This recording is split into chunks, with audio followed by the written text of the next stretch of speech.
Today we're going to be talking about replacing the brakes and the rotors on a 2009 Dodge Challenger RT. To get started, you're going to need to make sure that you have a socket wrench with a 19mm socket and a 15mm socket. You also need either a combination wrench with an open-ended wrench for both, or for the 15mm size, or a adjustable wrench, because you'll have to use those to take off the calipers themselves. So to get started, we'll need to take off the caliper bolts that hold the calipers on so we can get to the brake pads. To do that, there are two bolts on the back side of the caliper back here that we're going to get to, and once we get those off, we can go from there and take the brake pads out.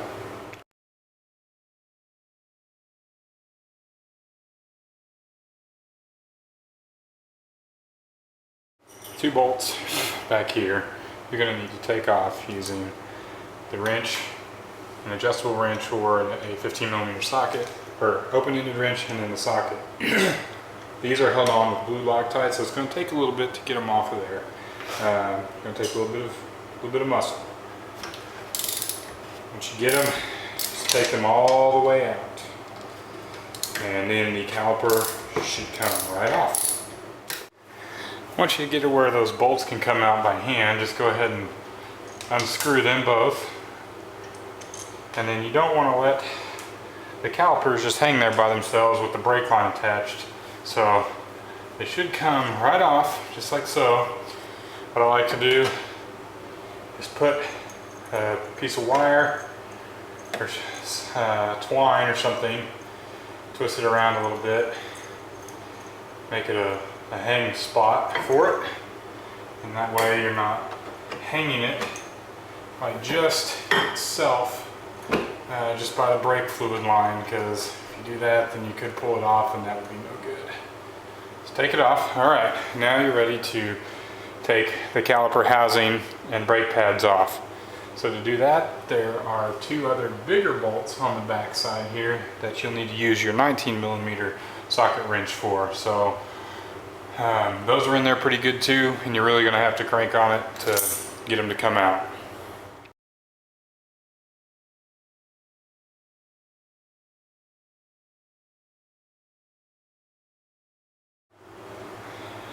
Alright, now that you have those bolts loosened, go ahead and completely take them out by hand.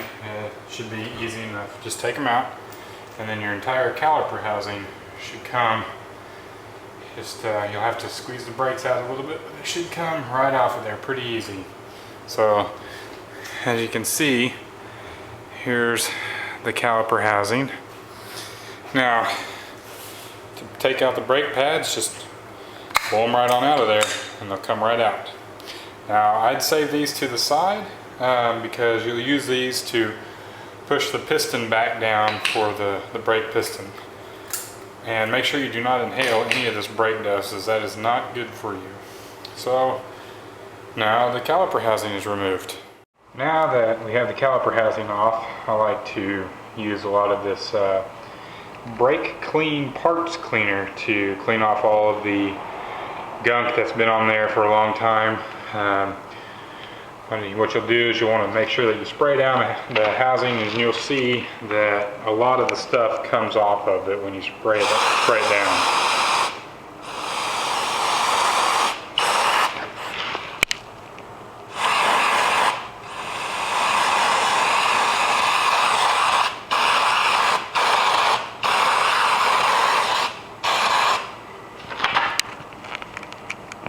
So there you go. You can see that a lot of the nastiness has come off of there, and this is quick drying, so you should be good to go here in a few minutes.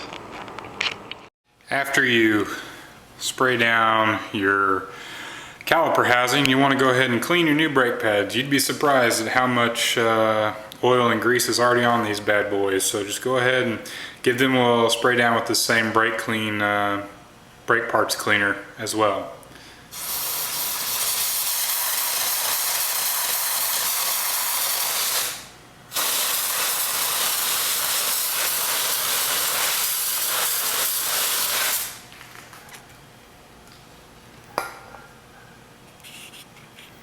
just let them dry.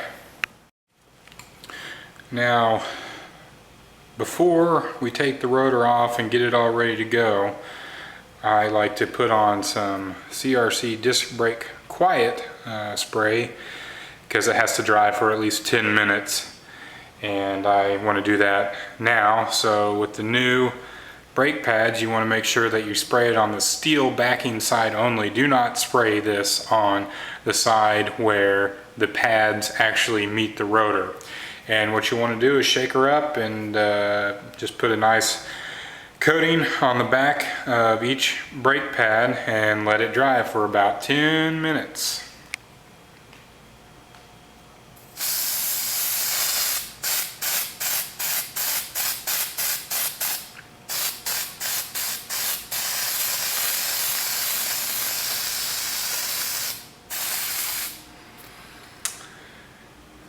Now we wait. While we wait for the disc brake quiet spray to dry, we can go ahead and take the old rotor off. And on my car, it's usually fairly easy, but this one might be a little bit tougher than the last one that I did. There you go. Come right off just like that.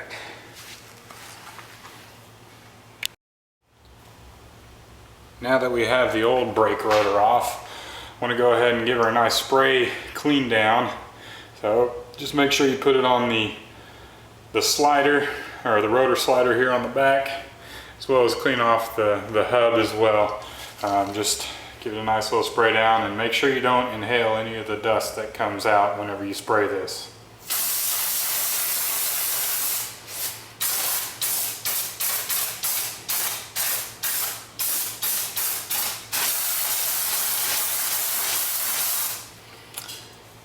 Now just wait on it to dry. Make sure that if you get it on any plastic parts, that you'll want to go ahead and rub it down as soon as possible so that it doesn't crack or mess those up. One thing I had trouble finding was where the brake fluid reservoir was. So easy enough to find.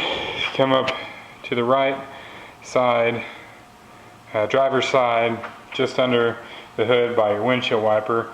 There's a nice piece of plastic that fits right here, like so, and you'll just pop that bad boy out of there, and the brake reservoir is right there.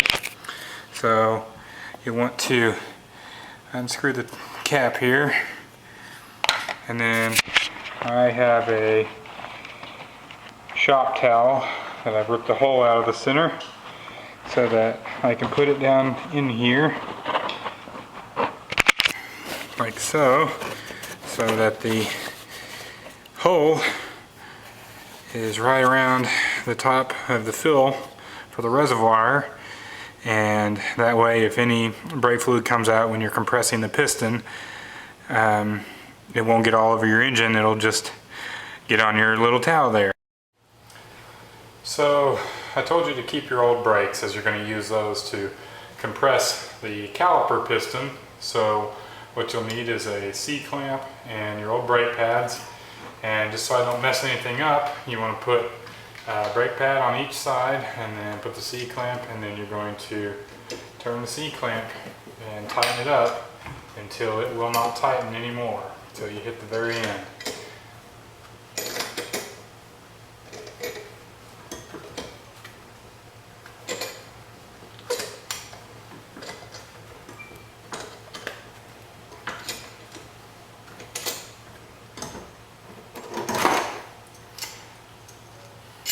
There we are. Even though I got my rotors brand new from Summit Racing, they're probably pretty clean, but you know, it can't hurt to go ahead and use some more of your brake clean to go ahead and clean these suckers down on both sides, and just make sure that you wait till it dries.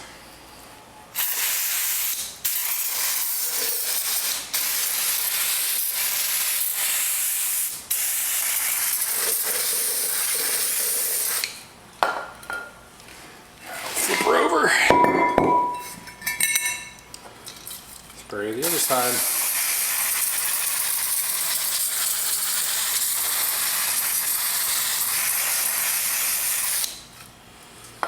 And just let her dry, and then we can get to putting her on.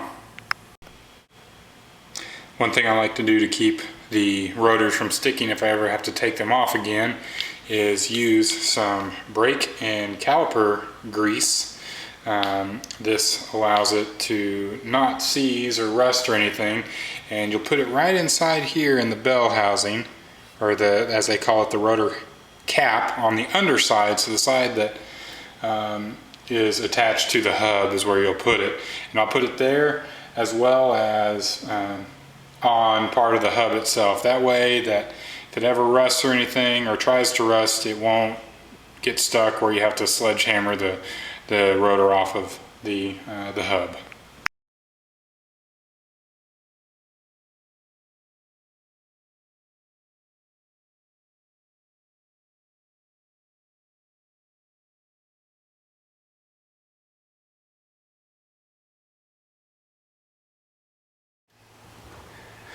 Alright, now that we have put the brake and caliper grease on our rotor and hub, we can go ahead and put the new rotor on the hub.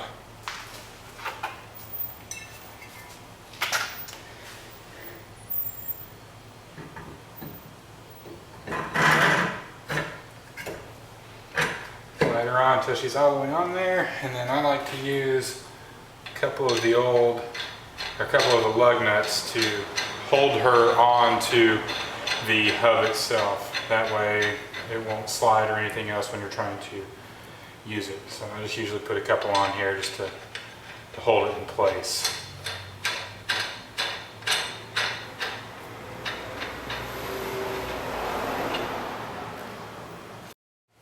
At this point in time, the disc brake quiet on the back of your brake pad should be dry. If it's tacky, that's okay. You can go ahead and use them anyways.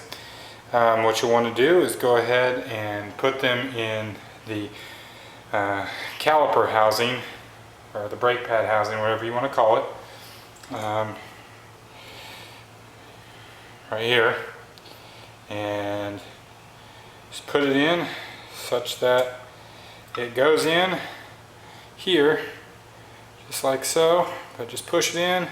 You don't want to go too far, as you want to be able to fit this back over the new rotor that you got on there. So you put one on one side, flip her over, and put the other one on the other side. Like I said, just barely get those things in there. Once you get them in there, there you go. Both just like that. They're all in there like they're supposed to be. So now we can get ready to put this back on the rotor. Now that we have our brake pads back on our housing here, we need to go ahead and reinstall this on the back of, or back onto the rotor itself. So make sure that it faces like this, and it should slide right over the old rotor and match up to the holes where you took the bolts from. So make sure you put those bolts back in there and get them all lined up.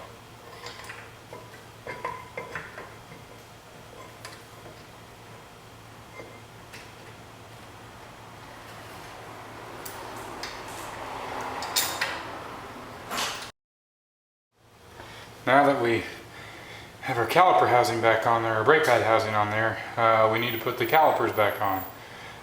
You'll notice probably that the two bolts that came out of holding that, the calipers in there, have some blue on there. That's because they're using the blue colored thread locker, as it's not permanent and it will make sure that it doesn't rattle out of there.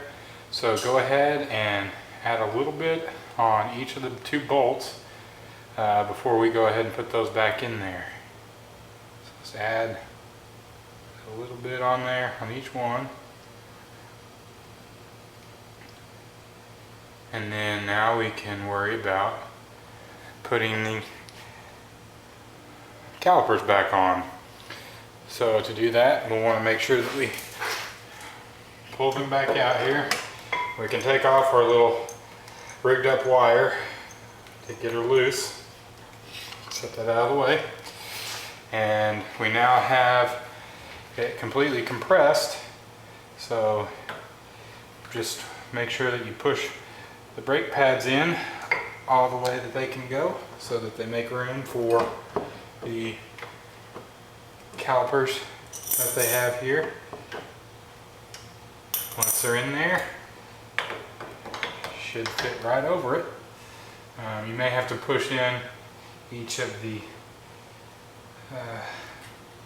nut or the bolt receivers on each side of it here so that you can get this thing on there. But once you've done that, you just need to make sure that you get the bolts all put back in there on each side. So you'll have to find each side of them. Make sure that you notice each bolt is catching so that they will work as according to plan.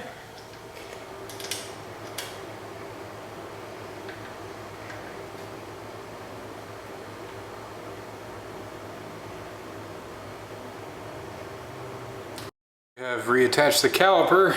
You need to go back up and close up the brake fluid reservoir and clean up any mess you got there and put the cap back on, and then go ahead and start up your car just into the electronic on position. Do not actually start the engine, and then you'll want to pump the brake a few times so that you can reseat the brake pads and the brake piston and get it all ready to go. Also, if you have put up a wire or something here, you can go ahead and take it off now, as you will no longer need it for the rest of the installation.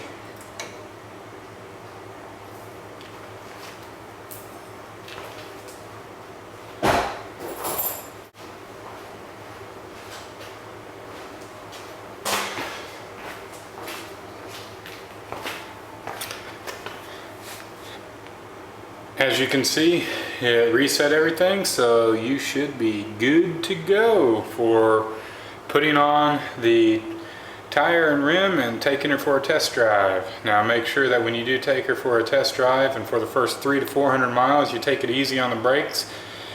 You don't want to slam on them, only in case of emergency, as you want to let them get seated in there pretty good and ready to go, as far as making sure that you're not going to mess them up or break anything. So just take it easy for the first 300 to 400 miles. And thanks for watching. Appreciate it.